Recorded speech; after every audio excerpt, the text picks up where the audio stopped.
Pemirsa, penyebab jatuhnya pesawat Azerbaijan Airlines di Kazakhstan masih menjadi misteri, tapi sejumlah spekulasi menyebut pesawat sipil itu jatuh akibat tertembak rudal pertahanan udara Rusia.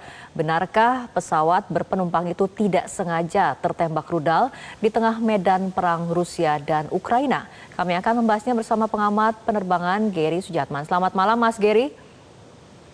Selamat malam. Mas Gary, temuan sementara hasil penyelidikan otoritas Azerbaijan mengungkapkan dugaan Azerbaijan Airlines J823 ini jatuh akibat tertembak sistem pertahanan udara Rusia yang berupaya menangkis serangan drone Ukraina ke Rusia Selatan. Dengan melihat video yang mungkin banyak beredar di media sosial mengenai kondisi fisik dari pesawat itu sendiri, apa catatan Anda terkait dugaan ini? Ya, tentu sekarang dengan evidence video yang sudah ada di mana-mana, tentu ini mengarah ke pesawat ditembak pada saat berada di daerah Grozny. Namun kita juga harus akui bahwa memang dalam kondisi tersebut salah nembak itu sangat memungkinkan. Jadi ini sebelum kita lanjut, saya harus ingatkan. Tidak ada atau belum ada bukti yang mengarah kepada ini sengaja ditembak. Ya. Jadi beda dengan ada beberapa kejadian yang lainnya. Ya. Ini rudal Rusia, pertahanan rudal Rusia sedang sedang mempertahankan wilayahnya karena lagi diserang. Mereka mengalami radar jamming, mereka mengalami GPS jamming. Jadi juga semuanya terutama di radar jamming itu untuk pendeteksian objek di udara tuh lebih susah.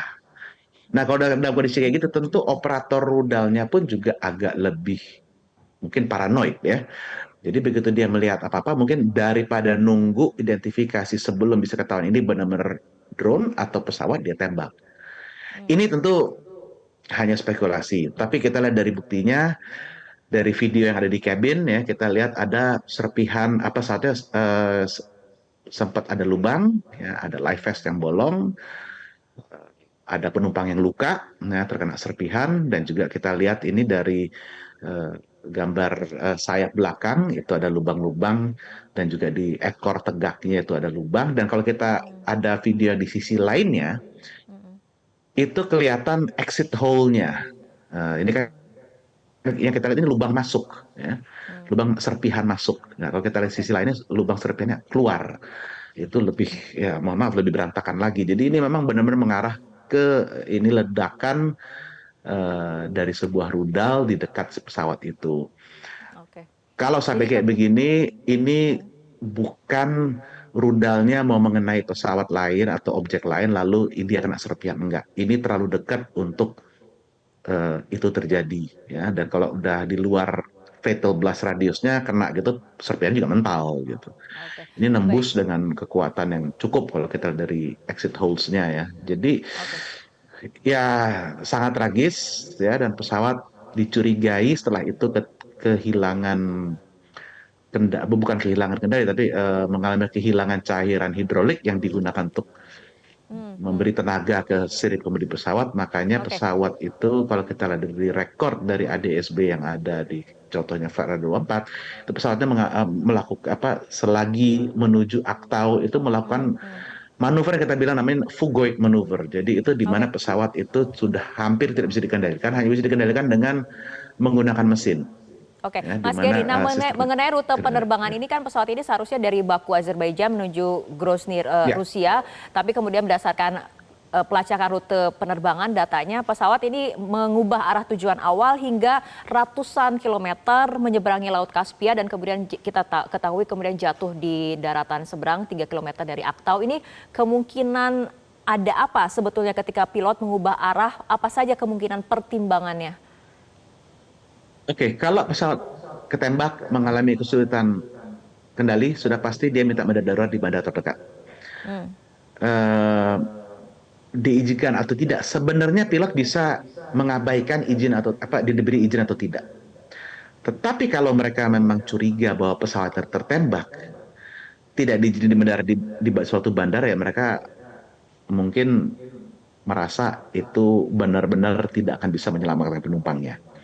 Makanya mereka memutuskan untuk cari tempat yang aman. Ya, jadi dan dengan pesawat yang susah dikendalikan,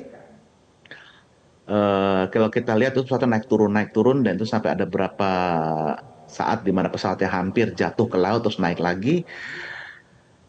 Eh, Memang paling aman adalah lari ke Aktau karena kalau lari balik ke Baku misalnya itu harus melewati pinggiran pegunungan itu akan beresiko.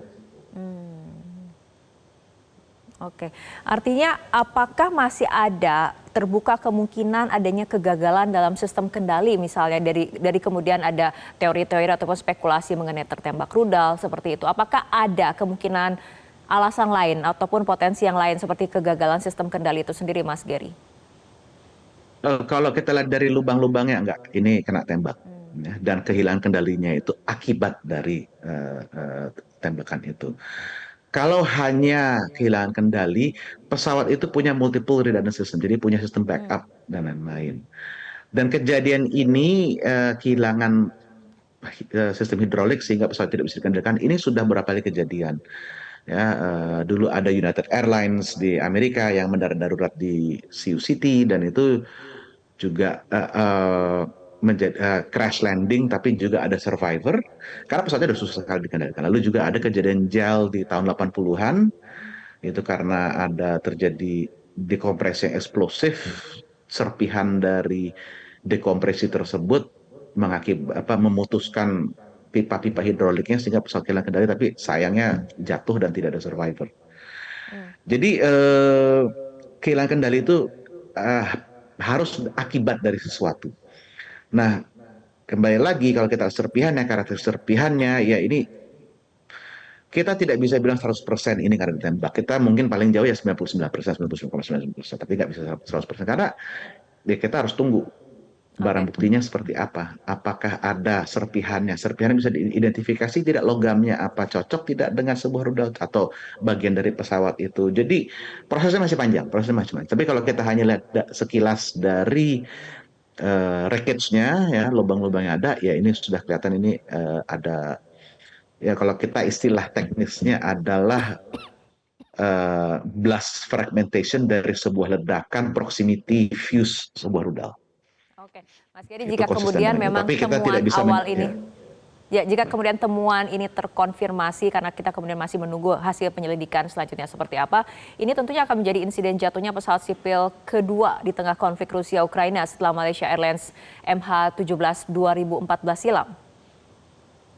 Iya, sayangnya kejadian lagi gitu. Dan memang yang sangat disayangkan ini memang Rusia punya track record eh, untuk kurang memberi pemberitahuan eh, yang cukup jika sedang terjadi serangan. Ya, seharusnya begitu mereka ada resiko kena serangan, itu semua pesawat sipil dilarang keluar masuk. Ya, dan kejadian di Ukraina yang tahun 2014 juga itu mirip dengan itu. Ukraina dan Rusia hanya memberi warning sampai ketinggian 24.000 kaki, pesawatnya terbang di atas 30.000 kaki, tapi masih kena. Jadi ini track recordnya, kalau saya tidak mau bilang ini mereka punya track record nembakin pesawat, enggak, tapi mereka punya track record yang cukup buruk mengenai memberi warning dan mengusir pesawat-pesawat sipil dari sebuah area konflik. Oke, baik Mas Gary, kita tunggu bersama hasilnya nanti bagaimana kemudian kesimpulan penyebab pasti jatuhnya pesawat Azerbaijan Airlines ini. Terima kasih Mas Gary Sujatman telah berbincang bersama kami malam hari ini. Jelajahi cara baru mendapatkan informasi. Download Metro TV Extend sekarang.